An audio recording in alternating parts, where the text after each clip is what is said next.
Hej. I dag der skal vi prøve sådan... sådan nogle her.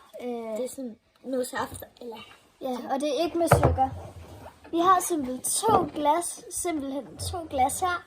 Og vi skal prøve at smage det. Det her det er glas, hvor vi spiller ud i. Og det her det er det, vi drikker i. Ja. Og vi drikker det sammen. Ikke spørg os, hvorfor. Det her glas, ja. Hvis man skal spytte ud. Ja, vi bedømmer det fra 0 til 10. Der er sådan en anden version, som I måske at smage. Men den er ikke lækker, synes jeg. Okay, du starter med at smage. Du starter med at tage en lille tår.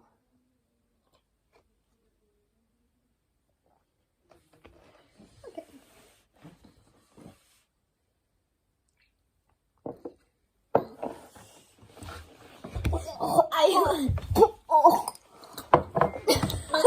Jeg siger en etter. 2. Og det smager sådan på en måde godt med sådan. Altså sådan, det starter med at være sådan dejlig smag, og så bliver det sådan. Nå, hvad har du givet den? 2,5. Jeg har givet den 1'er. Jeg synes i hvert fald ikke, den var særlig god. Farvel!